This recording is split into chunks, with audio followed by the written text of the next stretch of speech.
देखिए प्यारे प्यारे बच्चों, आज हम आपको नरेशन थोड़ा सा दोबारा से आपको बताने जा रहे हैं। इसमें आप देखेंगे नरेशन। आप क्या देख रहे हैं? नरेशन मीन्स डायरेक्ट से इनडायरेक्ट बनाना। तो इसमें आप एक सेंटेंस लिखा हुआ है, आप देख रहे हो कि इधर लिखा है ही सेड टू मी और इधर इन्वर्टेड कोमा के अंदर बंद है।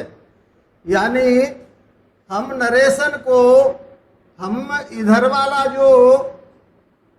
वाला पोर्शन है उसको तो हमने बाबा मान लिया, और उधर इन्वर्टेड कोमा के अंदर बंद है उसको हमने अम्मा मान लिया।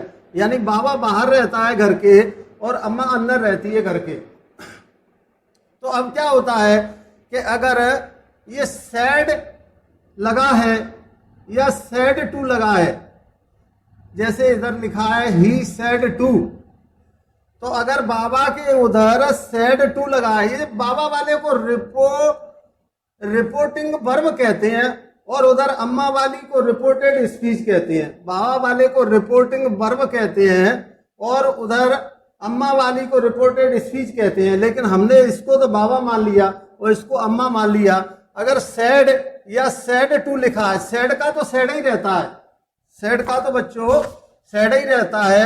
लेकिन अगर सैड टू हो तो उसके स्थान पे टोल्ड हो जाता है। कहने का मतलब यह है कि अम्मा कहती है कि मेरे से तू सैड टू तू मत कह, मेरे से तू मत कह, नहीं तो मेरी लड़ाई हो जाएगी।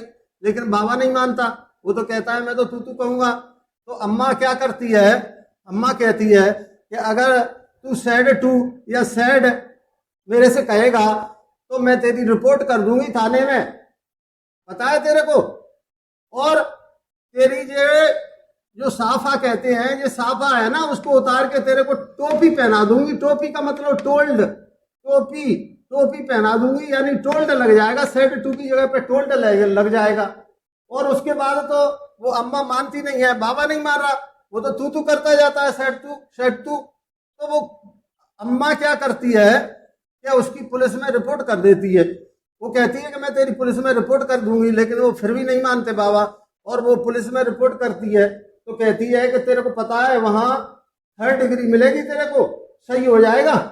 यानी यहां अपन V1 यानी बरो की फर्स्ट फॉर्म V2 में बदल जाती है, V2 यानी बरो की सेकंड फॉर्म बदल जाती है, और V2 हेड प्लस वर्ब की 3rd फॉर्म में बदल जाती है।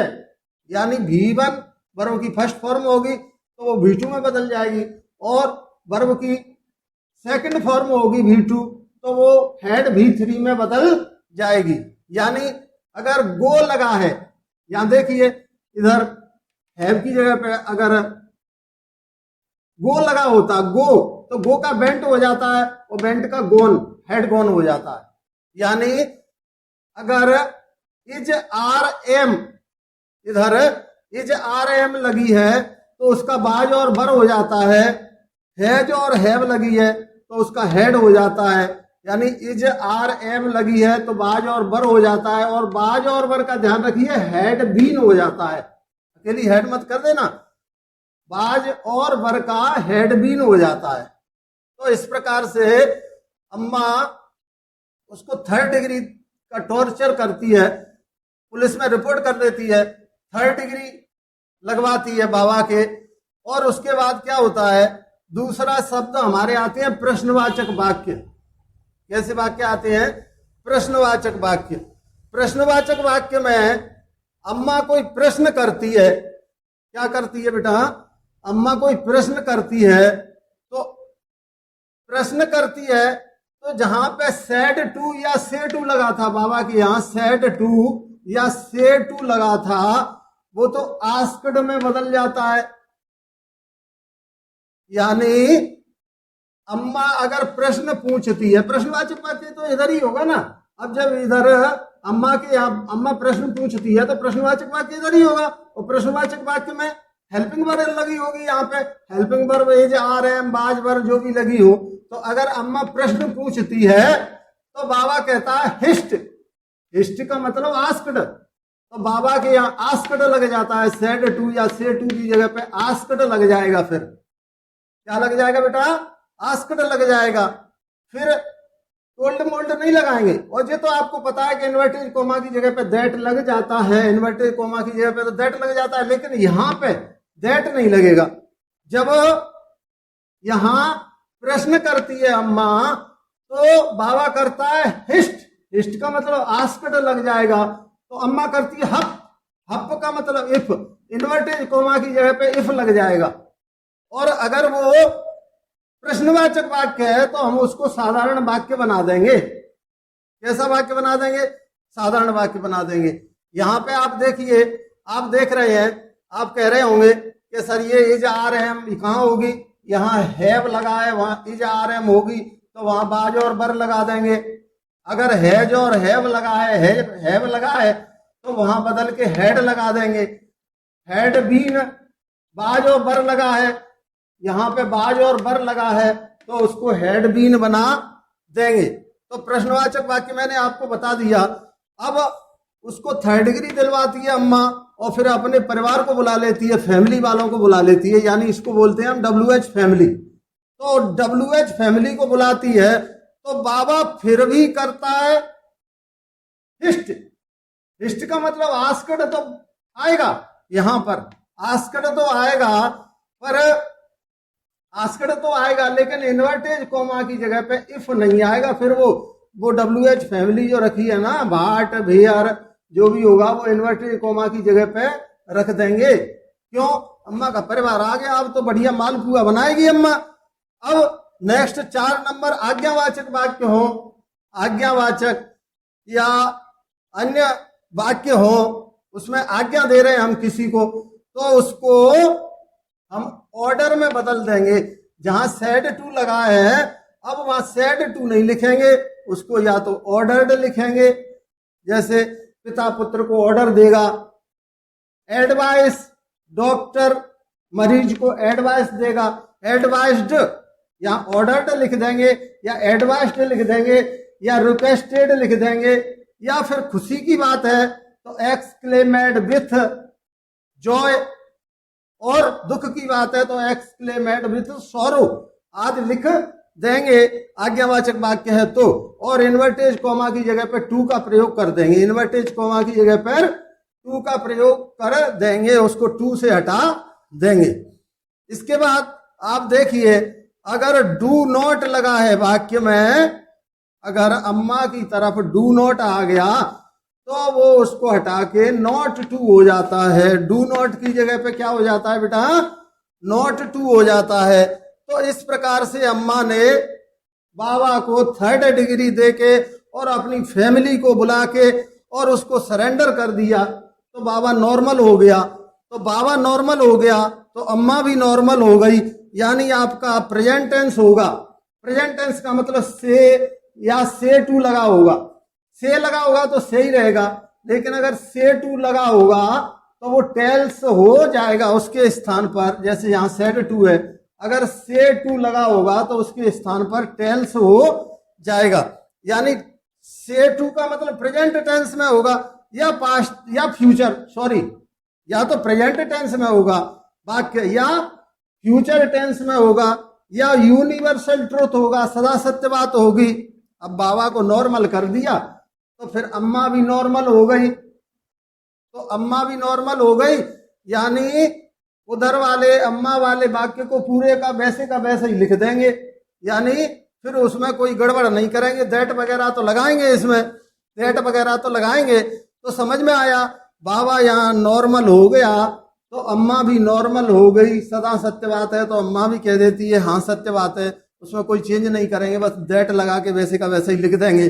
यहाँ पर तो चेंज होगा, सेड टू लिखा है, सेड टू लिखा है तो टोल्ड लगेगा यहाँ पर, तो यानी वो अम्मा बाबा को टोपी तो पहनाएगी, सेड टू साफ अवतार के, टोल्ड टोपी, टोल्ड तो लगेगा। और नंबर 7 में क्या है? नजदीकियां बताने वाले शब्द दूरियां बताने वाले शब्दों में बदल जाते हैं। नजदीकियां बताने वाले शब्द दूरियां बताने वाले शब्दों में बदल जाते हैं। पता है बाबा ने क्या किया था? ये सब अम्मा को फिर नॉर्मल करने के लिए बाबा ने एक गाना सुनाया अम्मा को।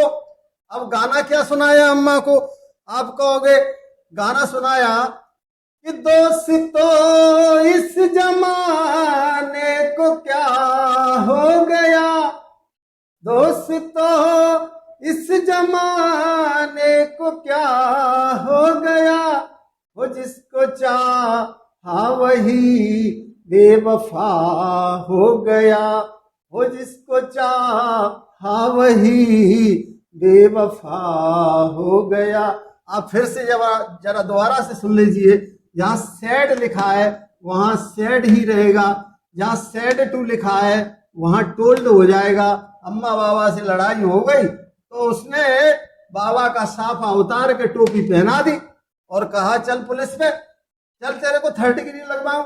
V1 का V2 हो गया और V2 का हेड V3 हो गया, यानी इज RM का बाजवर हो गया और हैज हैव का हेड हो गया और बाजवर का हेड भी हो गया। अगर प्रश्नवाचक वाक्य लगा है तो सेड टू या से टू की जगह पे आस्क्ड लगा देंगे और इन्वर्टेज कॉमा की जगह पे इफ लगा देंगे और प्रश्नवाचक वाक्य को साधारण वाक्य में बदल देंगे। यानी अम्मा प्रश्न करती है तो बाबा कहता है हप हप हिस्ट, बाबा कहता है हिस्ट, हिस्ट का मतलब आस्क्ड, तो अम्मा कहती है हप, हप का मतलब इफ, इन्वर्टेज कॉमा की जगह पे इफ लगा देंगे और सेड टू या से टू की जगह पे आस्क्ड लगा देंगे। बाबा करता है हस्ट हिस्ट, हिस्ट का मतलब आस्क्ड और WH फैमिली का मतलब अम्मा ने फिर अपना परिवार बुला लिया और जब परिवार बुला लिया तो ये चेंज तो होगा, सेड टू की जगह पे टोल्ड तो होगा, लेकिन इसमें चेंज क्या नहीं होगा, फिर अम्मा चुप रह गई। यानी वो WH फैमिली थी ना, इन्वर्टेज कॉमा के यहाँ इन्वर्टेज कॉमा को हटा के वो WH फैमिली रख देंगे। अब आज्ञावाचक वाक्य होगा, अगर आज्ञावाचक वाक्य होगा तो इसमें आप देखते हो कि अगर किसी को ऑर्डर दे रहे हैं तो वो ऑर्डर्ड में बदल देंगे, सेड टू की जगह पे ऑर्डर्ड में बदल देंगे, एडवाइस्ड में बदल देंगे, सलाह दे रहा है तो, प्रार्थना कर रहा है तो रिक्वेस्टेड में बदल देंगे और एक्सक्लेमेड आदि में बदल देंगे। और आज्ञावाचक में अगर इन्वर्टेज कोमा तो होता ही है तो इन्वर्टेज कोमा की जगह पे टू लगा देंगे। और डू नॉट अगर लिखा होगा इधर अम्मा के इधर आई डू नॉट, ये आई डू नॉट लिखा हो यहाँ तो नॉट टू में बदल जाता है, डू नॉट नॉट टू में बदल जाता है। और अब बाबा को पूरी तरह सरेंडर कर दिया तो बाबा कह रहा है कि सोतु, सेतु का मतलब सोतु, तो अम्मा कह रही है कि मोते तो क्या करना, चाहे तो तू सोए चाहे टेल टेल, तो यहाँ से टू की जगह पे टेल आ जाएगा और अम्मा भी नॉर्मल और बाबा भी नॉर्मल, यानी प्रेजेंट टेंस होगा या फ्यूचर टेंस होगा या सदा सत्य बात होगी तो उसमें तो खाली दैट लगा देंगे और उसमें इधर अम्मा की तरफ कोई परिवर्तन नहीं होगा। लेकिन बाबा सेड टू की जगह पे टोल्ड और इधर तो बाबा की जगह पे तो परिवर्तन होगा। और नजदीकियां बताने वाले शब्दों को दूरियां बताने वाले शब्दों में बदल देंगे, नजदीकियां बताने वाले शब्दों को दूरियां बताने वाले शब्दों में बदल देंगे। यानी नजदीकियां बताने वाले शब्द जैसे टुडे का दैट डे और ETC आगे के वीडियो में मैं बताऊंगा। तो very good, thank you very much. शायद लाइक, सब्सक्राइब एंड शेयर।